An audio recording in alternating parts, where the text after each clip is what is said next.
Hola a todos, la sesión que vamos a dar trata sobre los métodos de cribado en el anciano.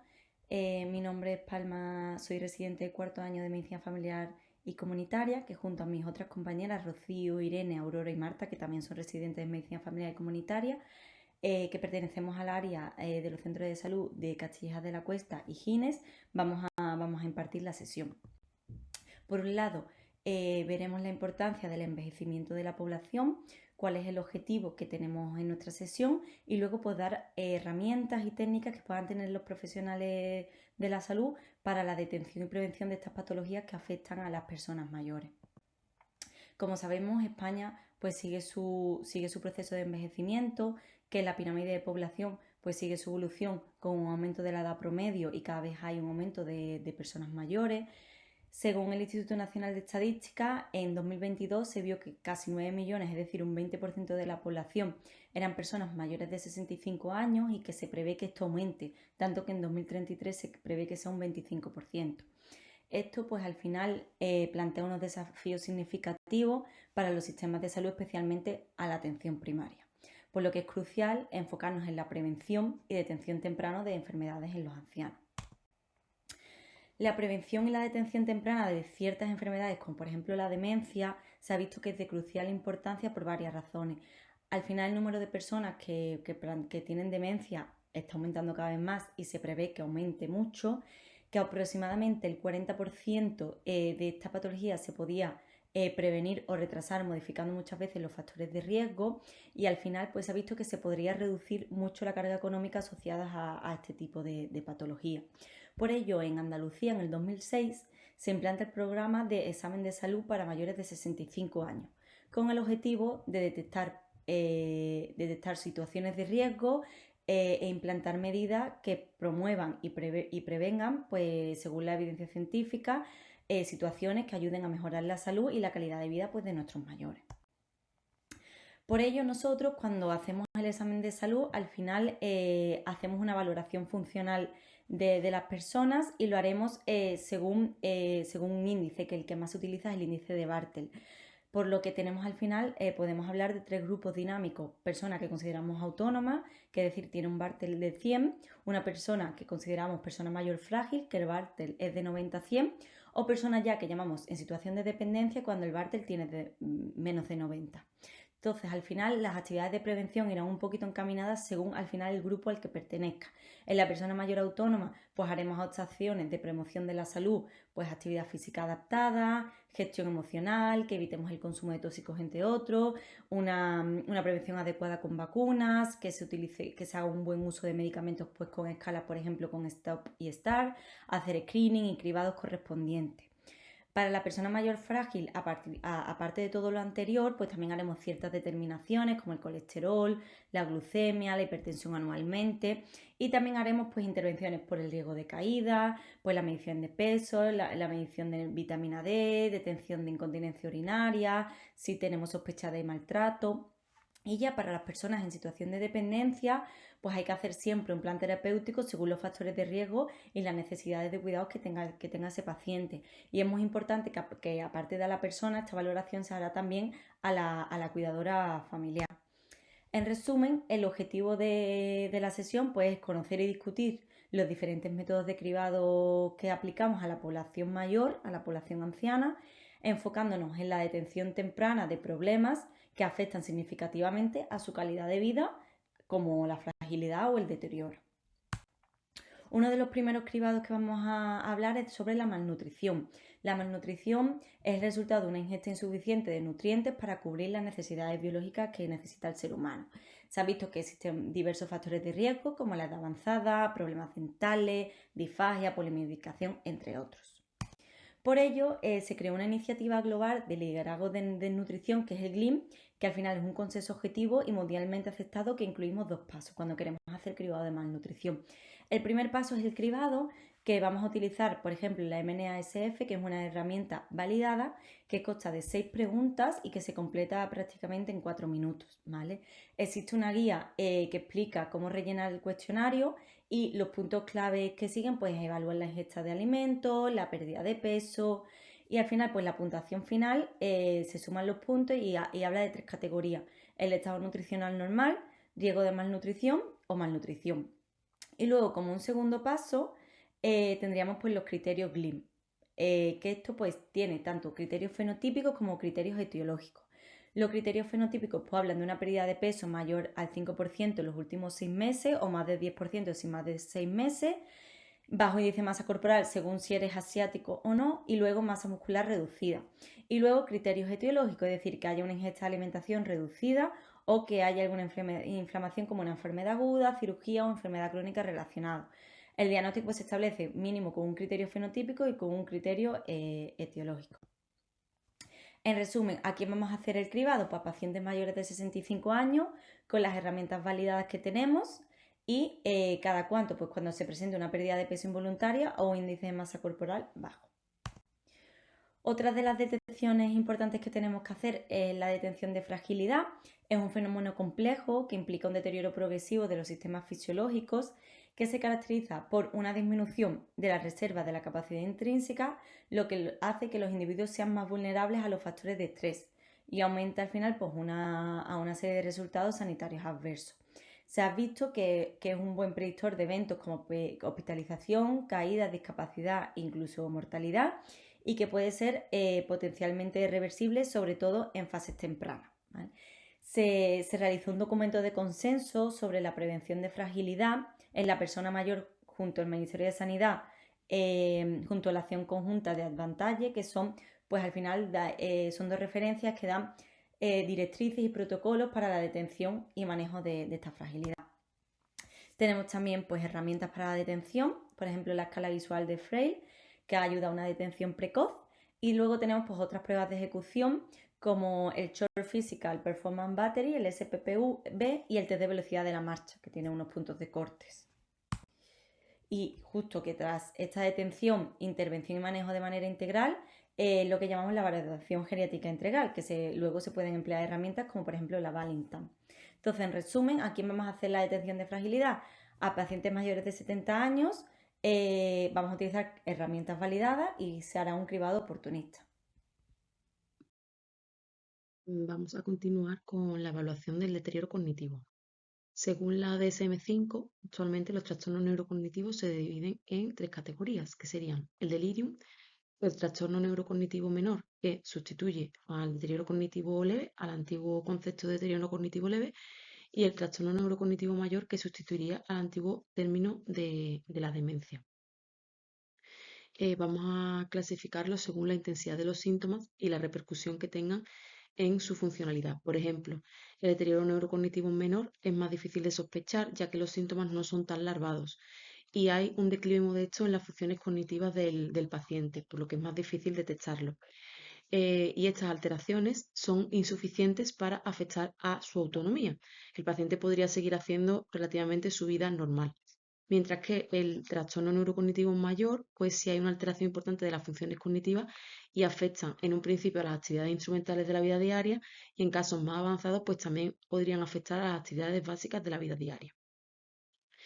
Esta evaluación del deterioro cognitivo no está indicado como un cribado poblacional en menores de 65 años ni en mayores de 65 años que estén asintomáticos, ¿vale? Que vivan en una comunidad y eso, que no tengan síntomas ni signos de deterioro cognitivo. Lo más sencillo siempre es preguntar al paciente, pero sobre todo a los familiares que hayan detectado quejas de memoria o otros déficits, y también preguntar en pacientes que sospechemos que son de alto riesgo, pues aquellos que tengan una edad más avanzada, que hayan tenido un ictus previo, que tengan Parkinson o fragilidad. Como podemos ver en este esquema, de forma resumida, pues hemos dicho que mayores de 65 años que no tengan síntomas, pues no tendríamos que realizar cribados con test cognitivo, ¿vale? Y ahora pasamos a los pacientes que bien pueden tener riesgo de deterioro cognitivo porque tengan algún factor de riesgo, como ya hemos explicado, que podrían ser pues eso, la edad avanzada, que sean ancianos frágiles, que tengan Parkinson, que hayan tenido algún episodio reciente de delirio, ¿vale? Alguna enfermedad metabólica o cardiovascular que sea inestable. En estos casos, no vamos a iniciar test cognitivos directamente, sino que vamos a preguntar a los familiares si han notado quejas o algún síntoma de alarma que nos hagan decidir si necesitan test o no, ¿vale? Si no han notado nada, pues seguiríamos con la actitud de no realizar cribado, y si se han notado algo, pues empezaríamos el estudio, ¿vale? ¿En qué otros pacientes vamos a empezar el estudio? Pues aquellos pacientes que tengan síntomas de alarma de demencia, pacientes cognitivos que nos cuenten pérdidas de memoria, de lenguaje, que se desorienten, o síntomas en la funcionalidad, pues eso, que hayan notado alteraciones en su vida diaria. Lo más frecuente es que empiecen, pues eso, con problemas en la medicación o no saber manejar el dinero del hogar. A estos pacientes pues también le realizaríamos el estudio, ¿vale? Vamos a hablar ahora a continuación de los diferentes test que podríamos hacer, y en función de lo que detectemos en consulta, pues los clasificaríamos en un grupo o en otro. Por recalcar y repetir un poquito lo que hemos visto en el esquema, pues las recomendaciones actuales es eso: el cribado mayor de 65 años asintomáticos no se haría. Y en pacientes que tengan algún factor de riesgo de deterioro cognitivo, preguntaríamos a los familiares. En el caso de que nos digan que hay algún síntoma sospechoso, haríamos test, y en aquellos pacientes que veamos que tienen síntomas de alarma, ¿vale? Independientemente de la edad, pues pacientes que tengan algún síntoma de alarma que nos haga sospechar de una demencia, ¿vale? No en asintomáticos. ¿Qué test podríamos hacer? Pues en nuestra historia de DIRAYA, de atención primaria, tenemos el Mini-Mental o el test de Lobo, ¿vale? Que tienen una alta sensibilidad y especificidad para diferenciar el deterioro cognitivo mayor de una situación normal, pero como hemos dicho, sí que sería más difícil saber si estamos ante un deterioro cognitivo menor, ¿vale? Pero un mini mental o un test de Lobo normal, pues nos dejaría tranquilos en cuanto a que ese paciente pues no tiene en este momento ninguna sospecha de inicio de trastorno neurocognitivo, ¿vale? Podríamos hacer otros test como el de Pfeiffer o el test de las fotos, que también están disponibles en algunas consultas. Importante recalcar que el diagnóstico no puede hacerse con un único test positivo, ¿vale? Estos solo son herramientas para repetir de forma periódica y ver la evolución, o para que nos haga a nosotros tengamos más herramientas a la hora de poder derivar, si fuera necesario, ante una alta sospecha, con los test alterados. Entonces, en esta tablita, a modo de resumen, pues ¿a quién va dirigido? Ya hemos dicho que en líneas generales a mayores de 65 años, que lo hago cuando haya factores de riesgo y estos pacientes tengan algún síntoma de alarma, o pacientes que no tengan factores de riesgo pero sí que tengan síntomas de alarma para hacer sospechar una demencia, ¿vale? Tenemos que hacer un seguimiento periódico. ¿Y cada cuánto lo haríamos? Pues al menos una vez al año, ¿vale? Y esto lo que nos hace a nosotros es tener un control un poco más estrecho de los pacientes, sospechar que ya tenemos a un paciente que puede sufrir en algún momento de su vida un trastorno neurodegenerativo, y ayudarnos también a tomar decisiones a la hora de derivar a los especialistas hospitalarios. Continuamos con el cribado de depresión. Bueno, pues nuevamente el cribado de depresión se tendría que hacer a la población diana de mayores de 65 años.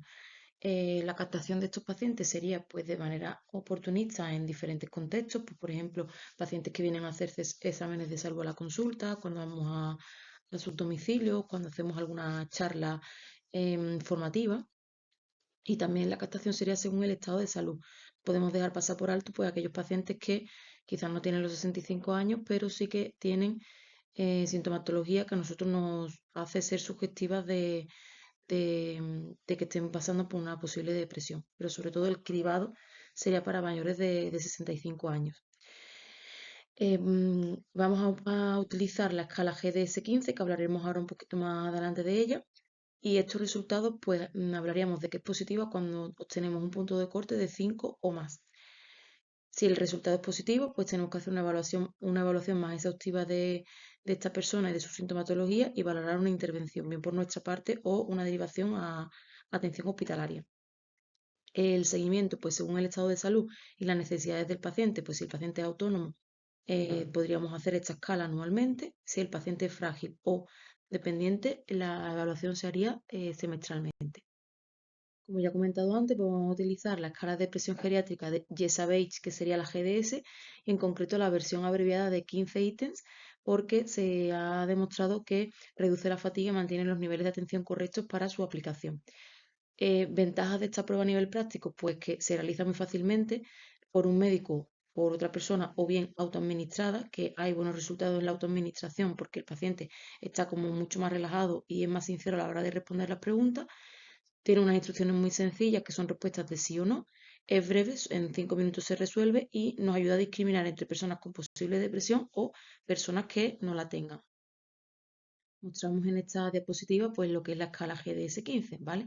Vemos que son 15 preguntas donde se pregunta pues, bueno, desde si estás satisfecho con tu vida, si eres feliz en la gran parte del tiempo, si según la gente tienes problemas de memoria, si te sientes una persona útil, si estás con esperanza en estos momentos, em, cómo te encuentras con respecto a otras personas, si piensas que, perdón, que la mayoría de personas en tu misma situación están mejores que tú, etcétera. Pues son una serie de preguntas que se responden con sí o con no. Esto otorga una puntuación y en el caso de, como estamos viendo aquí en la interpretación, pues a partir de 5 puntos, pues consideraríamos que hay síntomas depresivos leves. Con esta escala lo que intentamos es ver que haya ausencia de síntomas positivos y presencia de síntomas negativos de la depresión. Como de resumen, pues bueno, el cribado va dirigido a personas mayores de 65 años que captamos de forma oportunista mediante la escala GDS-15, ¿vale? Pero no me gustaría dejar de nombrar pues, a esos pacientes que, aunque no tengan más de 65 años, pues detectemos sintomatología que nos haga sospechar de depresión, a la que también le podemos pasar esta escala, ¿vale? ¿Cada cuánto lo haríamos? Pues pacientes autónomos anualmente y pacientes frágiles o dependientes de forma semestral. En el punto 6 vamos a hablar de la detección de problemas del sueño. Es muy importante aclarar con las personas mayores las expectativas sobre el ritmo del sueño, porque sabemos que hay cambios en el sueño con la edad. Se reduce el tiempo total del sueño, disminución en la calidad del sueño REM y la eficiencia del sueño y mayor latencia del sueño con más despertares. Esto es importante. Entonces, sabemos que en esto contribuyen algunos factores como puede ser el cambio en el estilo de vida, la jubilación, algunas enfermedades o el uso de medicamentos, por lo que nuestro objetivo no puede ser volver a hacerles dormir X horas que dormían antes o pretender evitar los despertares durante la noche, porque esto puede entrar dentro de la normalidad en los cambios en el ritmo del sueño, como decimos. Lo que sí podemos hacer nosotros es ayudar al control de estímulos, ¿vale? Se recomienda utilizar estrategias de control de estímulos para asociar, por ejemplo, la cama y el dormitorio únicamente con la actividad de dormir. Esto incluye levantarse de la cama si, por ejemplo, pasan más de 20 minutos o más de 20-30 minutos sin dormir y regresar al cuarto cuando se tenga sueño, además de mantener una hora constante para para acostarse y para levantarse por las mañanas. La terapia cognitiva también puede ser una herramienta útil para prevenir el insomnio en las personas mayores, ya que ayuda a evitar la aparición de pensamientos negativos y expectativas poco realistas con el sueño, ¿vale? Esto es muy importante aclarárselo a ellos. Em, Porque además cree que se preocupan mucho excesivamente por las consecuencias que puede tener el dormir menos.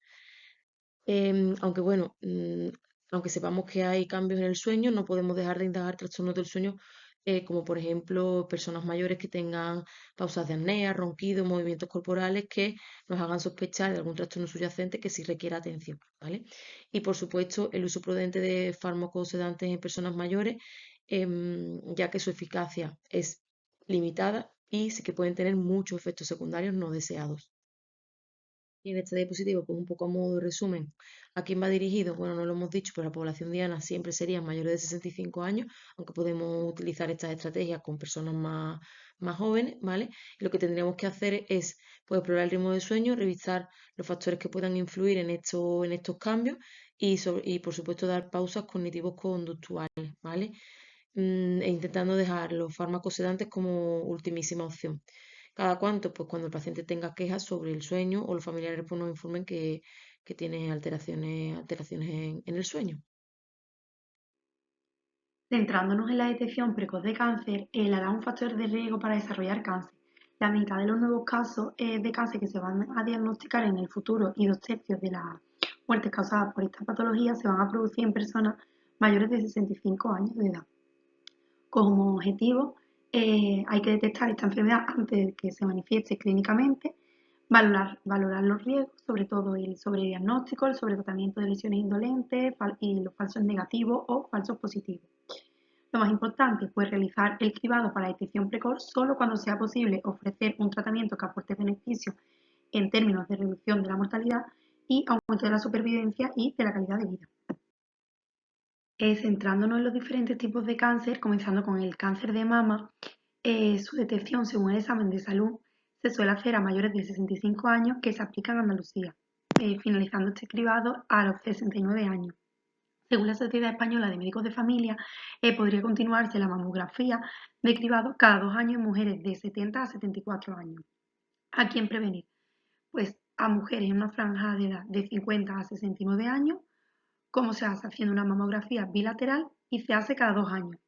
Y según el riesgo individual de cada mujer, teniendo en cuenta los resultados de la mamografía según la clasificación de Villach, pues esto puede cambiar, teniendo también en cuenta, por supuesto, la densidad de la mama o los factores de riesgo individuales o familiares. En el caso de mujeres de alto riesgo por antecedentes familiares de primer grado en edades de jóvenes de menores de 50 años y o personas que tengan antecedentes personales de cáncer de mama, también igualmente se haría con una mamografía bilateral, pero esto se haría cada año, ¿vale?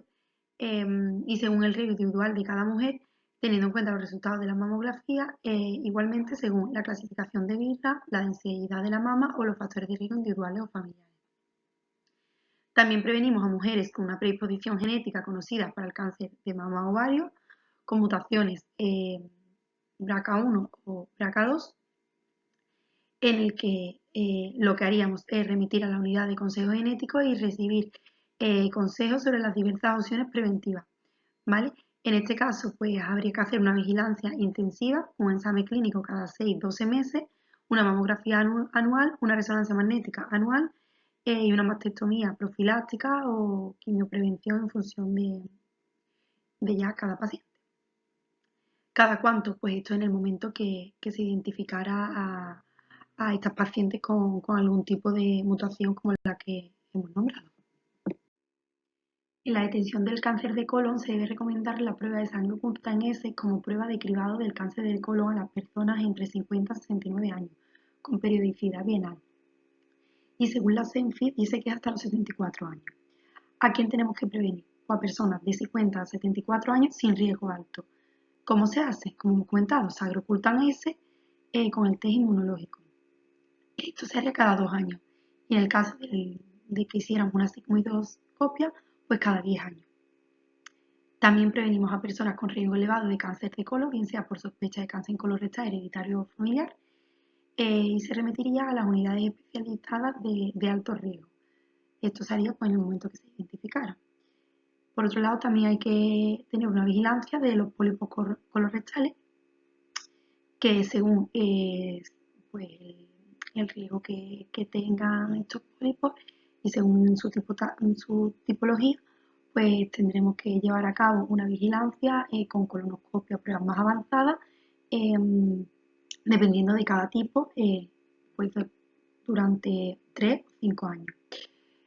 Por ejemplo, en los pólipos de alto riesgo avanzado, en el caso de que sea un adenoma mayor o igual a 10 milímetros, o un adenoma con un componente velloso, o un adenoma con una displasia de alto grado, o mayor o igual a 3 adenomas que no estén avanzados, o lesiones cerradas, que esto lo describimos como unos pólipos hiperplásicos que sean mayor o igual de 10 milímetros, o lesiones cerradas que presentara displasia. En este caso, la vigilancia sería con una colonoscopia a 3 años, siguiente a 5 años y posteriormente reincorporar o iniciar cribado poblacional con sangre oculta en S a los 10 años. Si en alguna colonoscopia se detectaran lesiones avanzadas, pues habría que modificar la intervención en función de los hallazgos que se objetivaran en dicha prueba, en la colonoscopia. Por otro lado, en el caso que nos encontráramos con pólipos sin garantía histológica de una extinción completa, serían unos tipos de pólipos grandes, mayor o igual a 20 milímetros, no pediculados, pues igual, habría que realizar una colonoscopia cada 3 años.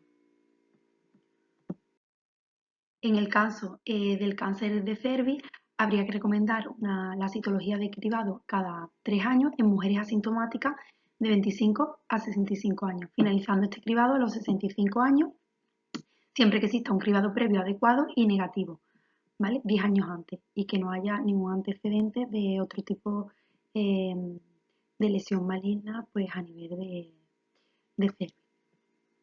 El cáncer de endometrio y ovario en las mujeres asintomáticas sin factores de riesgo conocidos no se debe recomendar el cribado.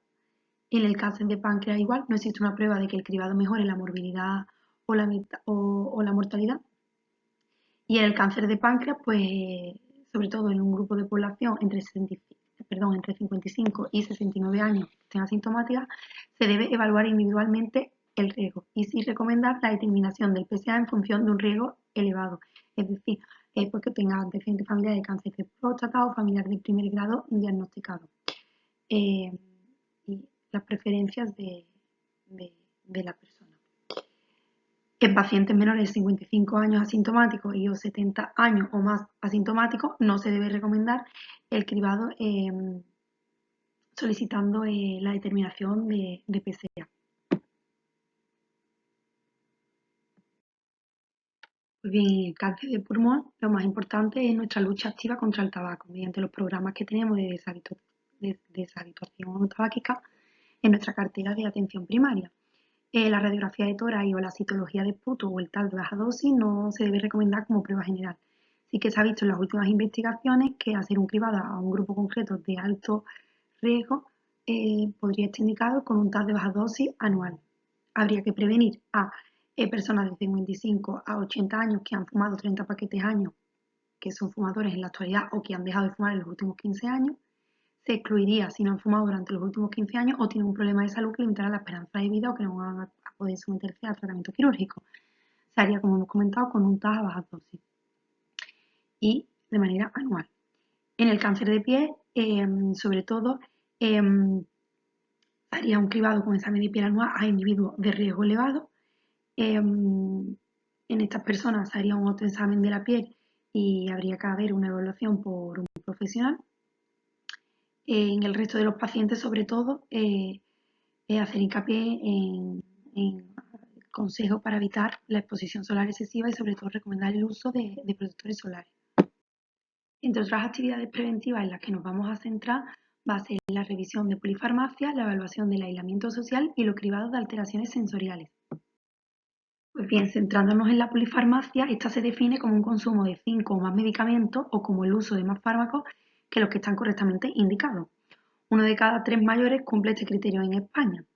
Pues hay un aumento de las interacciones farmacológicas y reacciones adversas, hay una disminución de la adherencia al tratamiento con ellos y un aumento del riesgo de ingreso hospitalario, caída y mortalidad prematura.